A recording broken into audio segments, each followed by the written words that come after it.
Si vous n'aimez pas votre vie, rentrez chez vous, ayez une réunion avec vous-même et pensez à ce à quoi vous avez pensé. Au lieu de blâmer d'autres pour tout le reste, ayez une réunion avec vous-même et demandez-vous juste s'il n'est pas temps de vous débarrasser de vos pensées puantes.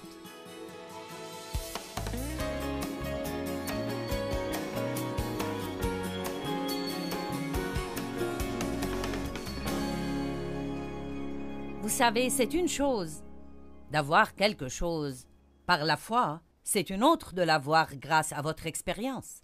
C'est une chose de l'avoir légalement, comme je l'appelle, il y a beaucoup de bénédictions qui sont légalement à vous, parce que Christ est mort, son sang a été versé, il a scellé une nouvelle alliance dans son sang, et en tant que croyants nés de nouveau, nous sommes cohéritiers avec lui et nous avons un héritage. Il est légalement à nous, c'est à nous, mais c'est sa possession qui devient parfois problématique pour les gens.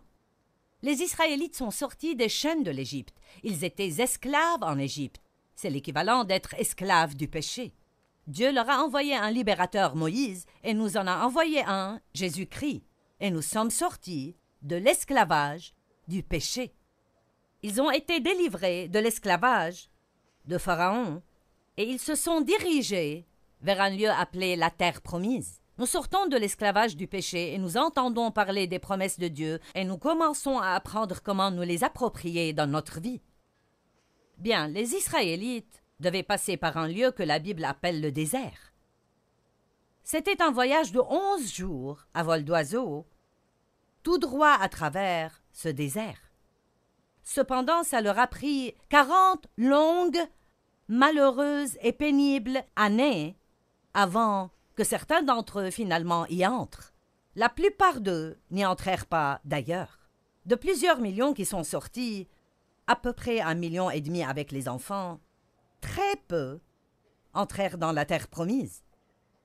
Josué, Caleb et certains des enfants qui n'avaient pas encore atteint l'âge de raison, quand Dieu finalement en a eu assez et a dit « Vous n'allez pas entrer dans la terre promise ».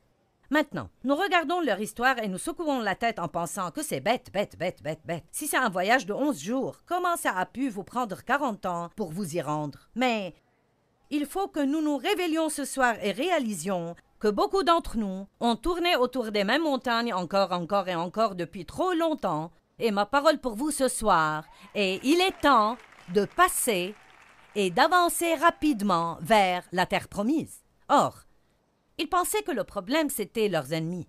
C'étaient les Ismaélites et les Hivites et les Jébusites et les autres Hites. Et nous avons tous nos marques de nom en Hites. Ça peut être les mauvais maris Hites, les malotrus, voisinites, les maladies Hites, la pauvreté Hite, le mauvais passé Hite. Nous avons tous nos propres Hites et nous pensons que c'est le problème, le diable Hite. Si seulement il me laissait tranquille. Si ceci, si cela, c'est autre chose. Mais quand j'ai commencé cette étude, il y a de longues années, et que j'ai cherché et me suis approfondi là-dessus, je me suis rendu compte que très clairement dans les Écritures, le problème ce n'était pas leurs ennemis, parce que, voyez-vous, Dieu était de leur côté. Et si Dieu est pour nous, qui sera contre nous? Il n'y a rien dans ce monde qui peut nous vaincre si Dieu est pour nous. Et Dieu était de leur côté. Il leur a dit, si vous faites ce que je vous dis, vous pouvez faire un voyage rapide à travers ce désert et profiter de ma promesse. Mais ils n'ont pas fait cela. Ce n'étaient pas leurs ennemis. Ce n'étaient pas les Jébusites, les Pérézites, les Hivites qui étaient leurs ennemis. Ce n'étaient pas les géants dans le pays. C'était leur mauvais état d'esprit et leur mauvaise attitude. Ils ne savaient pas comment penser de la façon dont Dieu voulait qu'ils pensent. Vous pouvez absolument penser à votre sortie des chaînes et penser à votre voie vers la liberté si vous apprenez à penser de la manière dont Dieu veut que vous pensiez. Il est impossible d'avoir la victoire et de penser au lien. Il est impossible d'être heureux et de penser à la tristesse et la dépression.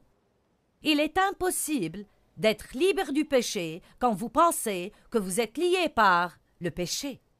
Il y a un grand exemple de cela en Romains chapitre 6. Romains 6, 2, Paul a dit « Comment pouvez-vous vivre dans le péché quand vous êtes mort au péché ?» La Bible nous dit que quand le Christ est mort, nous sommes morts en lui, qu'il a pris le péché sur la croix et que nous sommes morts au péché et vivant pour la justice. Que veut dire ceci? Il y a une part de vous, la part de vous née de nouveau, qui ne veut rien avoir à faire avec le péché. Elle est morte au péché. C'est pourquoi maintenant, quand vous péchez, ça vous gêne. Avant d'être né de nouveau, ça ne vous gênait pas, vous vous en moquiez. Vous aimiez ça, vous l'appréciez. Mais une fois que vous êtes né de nouveau, vous avez une nouvelle batterie de problèmes parce que vous ne pouvez plus pécher confortablement. Ça vous rend malheureux. Donc il y a une part de vous qui ne veut pas pécher. Cependant, vous continuez d'avoir avec vous la chair, des pensées non renouvelées, des émotions hors de contrôle et une volonté butée qui a besoin d'être travaillée par Dieu et le Saint-Esprit. C'est ça en fait votre désert. Notre âme qui n'est pas encore renouvelée par la parole est notre désert. Nous devons apprendre comment laisser Dieu qui est dans notre esprit envahir notre âme. Il ne veut pas vivre seulement dans cette petite place de l'esprit. Il veut être dans vos pensées, dans vos émotions, dans votre volonté, dans vos finances, dans vos relations, dans vos distractions, et il veut finalement être vu à travers vous comme une lumière éclatante, afin que le monde dise « Cette personne a quelque chose que je veux ». Que quelqu'un rende gloire à Dieu.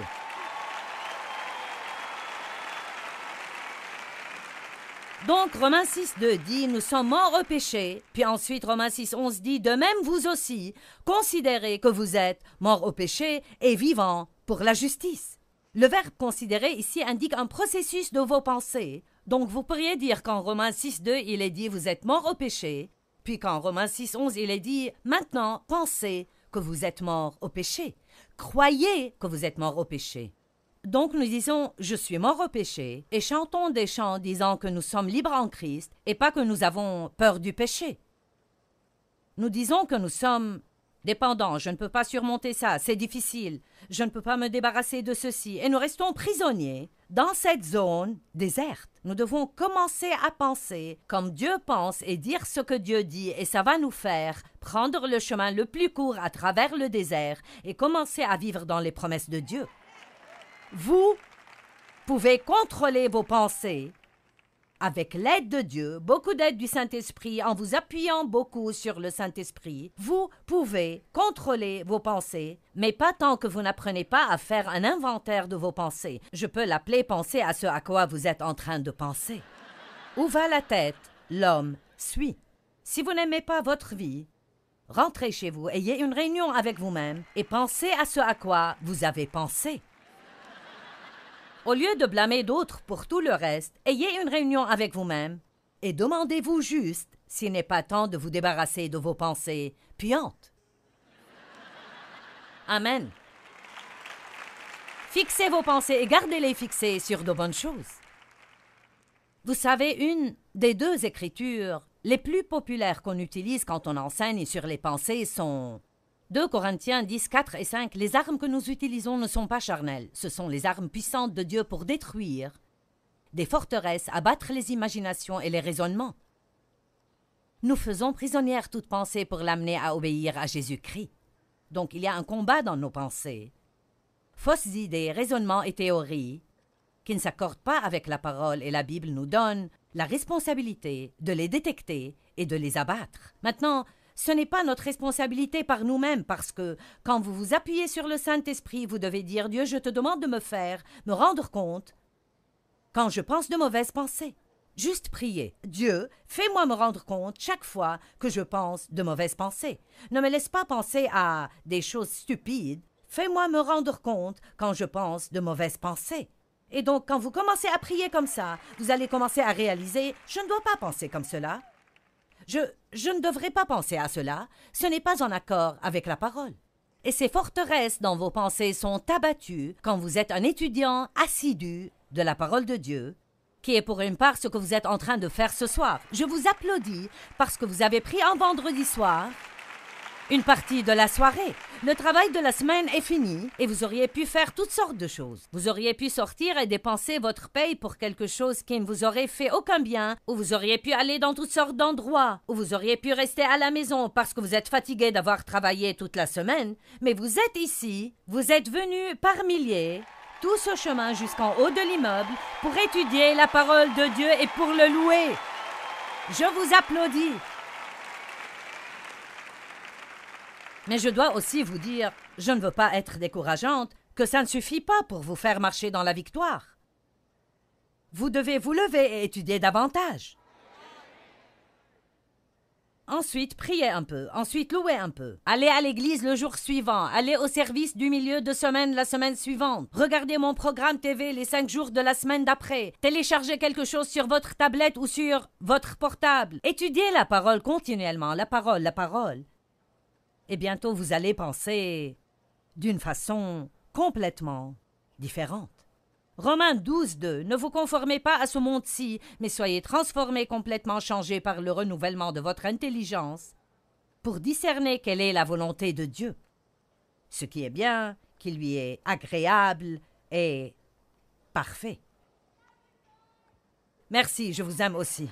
Jérémie chapitre 4, verset 14 dit « Jusqu'à quand resteras-tu habillé par de mauvaises pensées ?»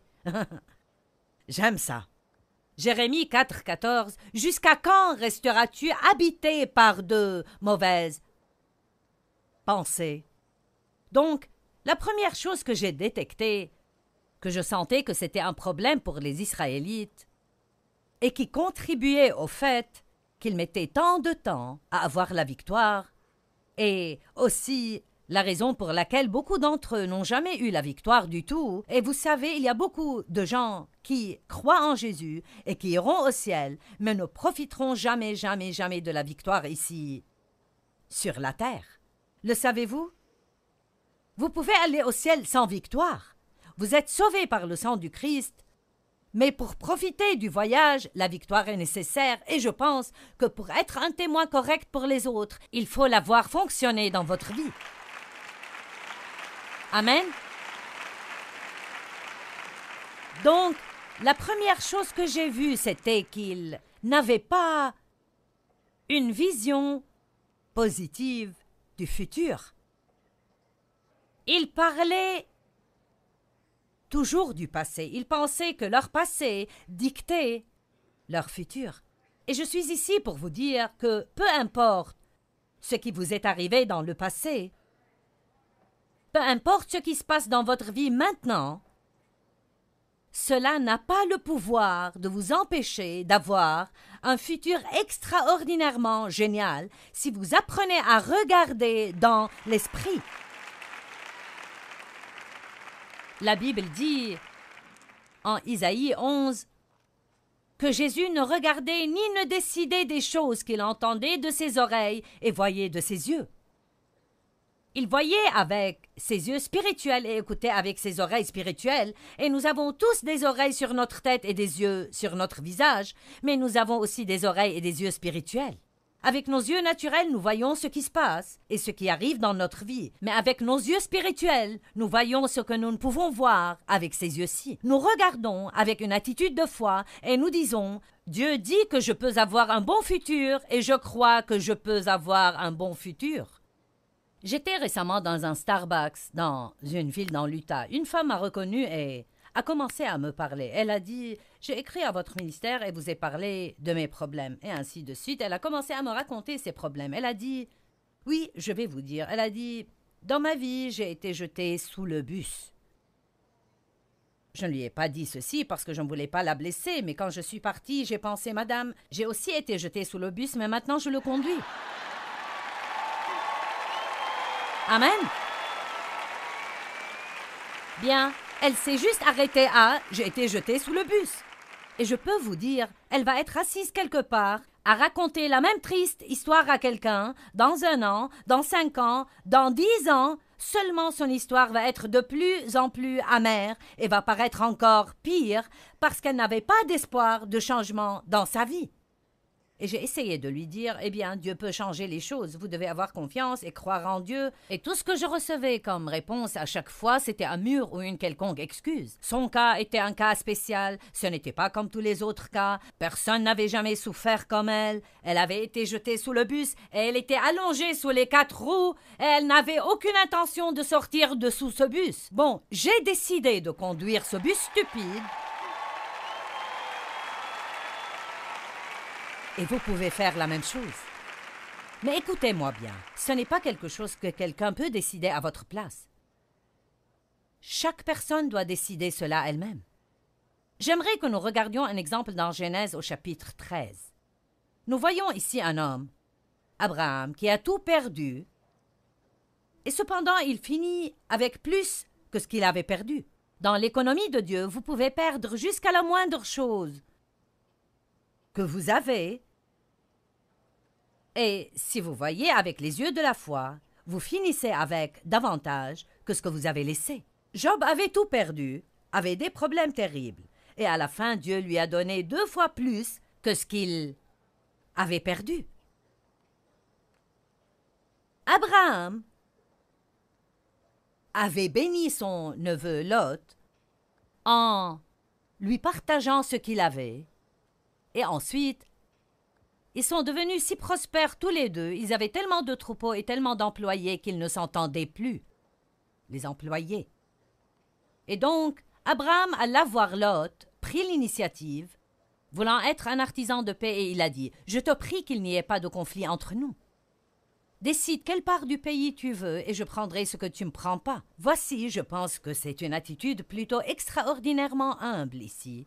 Car j'aurais dit, je vais prendre ce que je veux en premier et tu prendras le reste, parce que tu n'aurais rien eu si je ne te l'avais donné.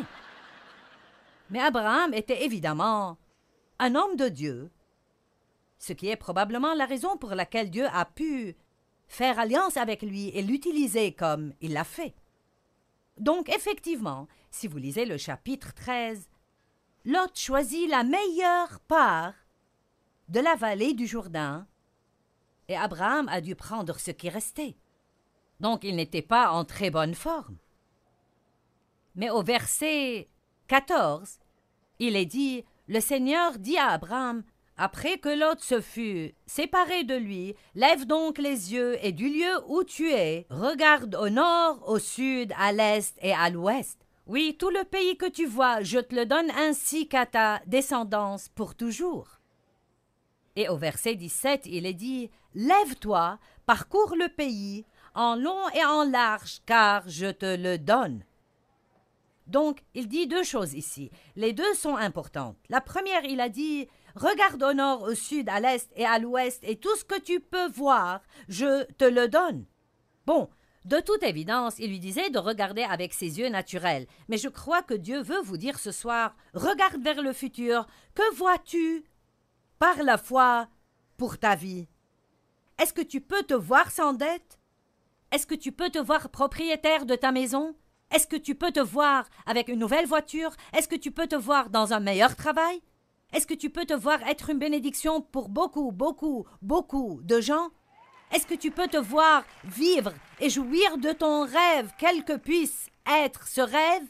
Tant que c'est aussi le rêve de Dieu, tu peux vivre ce rêve. Peux-tu le voir? Si tu ne peux pas le voir, tu ne l'auras jamais. Ensuite, il lui a dit, « Et tout ce que tu vois, je te le donne. Maintenant, va et marche dessus. Va, prends-le. » Ça veut dire entreprendre une action. J'avais un rêve donné par Dieu de prêcher l'Évangile. C'était quelque chose que Dieu a fait naître dans mon cœur lorsque j'ai entendu un enseignement sur cassette en 1976. J'étais si étonnée que quelqu'un puisse prendre un passage de l'Évangile de Marc et prêcher dessus pendant presque 1 heure et garder votre attention. Et le désir brûlant de prêcher l'Évangile tout autour du monde est venu dans mon cœur, ce qui était très stupide si on considère où j'en étais à l'époque, donc c'était Dieu. Disons juste que j'étais la candidate la moins à même de le faire. Donc, Dieu mettra des choses dans votre cœur qui n'ont pas de sens pour votre intelligence. Vous ne pouvez pas vivre avec une intelligence non renouvelée. Vous devez vivre avec l'intelligence de l'esprit. Dieu va vous montrer des choses qui sont des potentialités pour vous, mais quand vous lisez la parole, vous devez la prendre pour vous, pas juste pour ce groupe spécial de personnes vraiment spéciales, mais chaque promesse dans la parole de Dieu est pour vous. Elles sont toutes pour vous. Dieu veut vous bénir. Dieu veut vous promouvoir. Dieu veut vous élever. Dieu veut vous utiliser. Dieu veut vous guérir. Amen. Mais vous devez le voir Et vous ne pouvez pas attendre de le voir avec ses yeux avant de le croire. Vous devez le voir d'abord avec vos yeux spirituels, ensuite vous le verrez finalement avec ses yeux-ci. Je vis dans le Missouri qui est appelé l'État du montre-moi. Eh bien, dans l'économie de Dieu, vous devez d'abord le croire, le voir avec vos yeux de foi, et ensuite vous le verrez finalement dans le naturel. Néanmoins, même si je proclamais par la foi ce que je croyais que Dieu m'avait dit et donné, je proclamais ces promesses comme m'appartenant, je devais quand même aller et prendre possession de ce pays. Maintenant, l'expression « prendre possession » est intéressante car, si vous l'étudiez, elle signifie déposséder les occupants actuels et ensuite prendre le pays. Donc, il y avait des ennemis dans la terre promise et ils ne voulaient pas s'occuper des ennemis. Donc les Israélites n'y entraient pas. Ils continuaient juste d'errer encore et encore en attendant que Dieu fasse quelque chose avec les ennemis avant d'entrer et de prendre ce que Dieu leur avait dit de prendre. Bon, voilà un point intéressant. En fait, en 2 ans, ils étaient arrivés à la frontière de la terre promise. Et si je vous emmène à Deutéronome chapitre 1, ce que je vais faire maintenant, allons à Deutéronome 1. Deutéronome chapitre 1, verset 20. Je vous ai dit, vous voici, arrivés près de la région montagneuse des Amorites que notre Dieu nous donne. C'est Moïse qui dit cela. Vois, le Seigneur ton Dieu t'a remis le pays. Monte, prends-en possession. Comme le Seigneur, le Dieu de tes pères, te l'a promis. Ne crains pas, ne te laisse pas abattre. Alors vous êtes tous venus à moi et vous m'avez dit, envoyons donc des hommes devant nous. Ils feront pour nous une reconnaissance du pays ainsi qu'un rapport sur le chemin où nous devrons monter et sur les villes où nous arriverons. Cela m'a paru bon, et j'ai pris parmi vous 12 hommes et je les ai envoyés. Ce sont les 12 espions qui sont entrés faire une reconnaissance dans la terre promise. Et effectivement, le verset 25 dit, ils y ont cueilli des fruits du pays et nous les ont rapportés. Ils nous ont déclaré, le pays que le Seigneur notre Dieu va nous donner est un bon pays. Regardez le verset 26. Pourtant, vous vous êtes révoltés contre les commandements de votre Dieu en refusant d'y aller. Je n'ai pas le temps de tout lire, mais plus loin. Ils ont décidé, bien maintenant, nous y irons. Et Dieu a dit, n'essayez pas d'entrer maintenant, parce que je ne suis pas avec vous. Vous auriez dû y aller quand je vous l'ai dit. Donc les voilà, arrivés à la frontière de la terre promise, et quand Dieu leur a dit « Maintenant, c'est le moment de posséder le pays », ils n'y sont pas allés, ils se sont rebellés contre Dieu, et ils ont erré encore 38 ans dans le désert, et beaucoup d'entre eux, ils sont morts. Bon, maintenant, je veux vous enseigner une petite leçon. Quand Dieu dit « Il est temps de vous occuper de quelque chose »,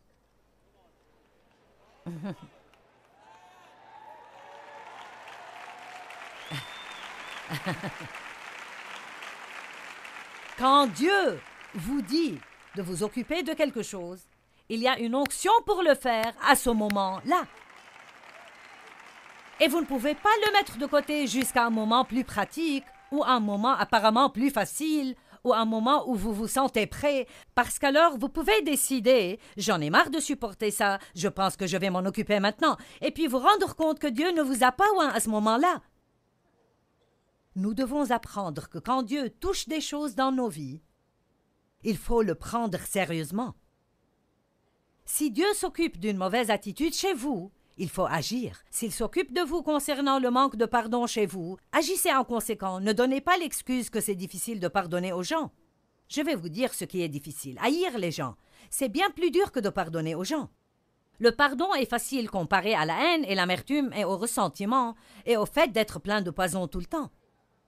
Si Dieu est en train de s'occuper d'une habitude que vous avez et qui est destructrice, si Dieu est en train de mettre son doigt dessus, alors vous ne devez même pas penser que vous ne le pouvez pas, parce que Dieu ne va jamais s'occuper de vous à propos de quelque chose sans vous donner la capacité d'arriver à la victoire. Mais vous devez le croire. J'aimerais vous partager quelque chose qui est arrivé par courrier. Quelqu'un a écrit du Wisconsin et a dit « À l'époque où j'étais en classe de 3e, j'essayais d'échapper aux difficultés de la vie. Les enfants se moquaient de moi parce que j'étais petit. Ma grand-mère m'avait donné ma première boisson alcoolisée à 9 ans et donc je suis devenu alcoolique et ai fini en prison pour 7 mois. Des années plus tard, j'ai entendu Joyce prêcher et j'ai depuis écouté son programme. J'ai appris combien la vie chrétienne est extraordinaire quand vous vivez dans les fruits de l'esprit et étudiez la parole de Dieu comme une manière de vivre. Et je souligne cela. Étudiez la parole de Dieu comme une manière de vivre. Vous savez, renouveler votre intelligence, c'est oublier votre passé et utiliser vos yeux spirituels et commencer à marcher dans la parole de Dieu.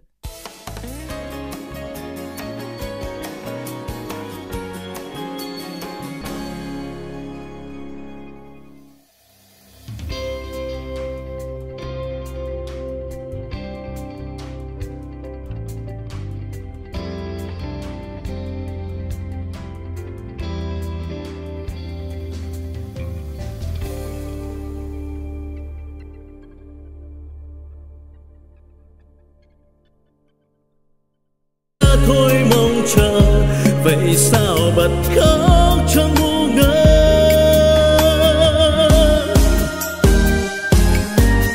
Vẫn thế đây bao lâu nay em không hay, chỉ một mình anh ngồi khóc. Nước mắt đây riêng nơi đây em không hay, sự thật là anh nhớ em. Người giờ đã xa, lời hẹn ước đâu rồi. Nước mắt đây rơi biết bao lâu thì khô. Vẫn thế đây bao đêm say em không hay, từng giọt buồn sao mặn đắng. Nhưng lúc ấy anh loay hoay trong cơn say, lại nhầm rằng em ở đây. Người giờ đổi thay, tình mình vẫn đong đầy. Thế mới biết anh vẫn yêu em, thì sao tìm quên chốn xưa ngày ta quen.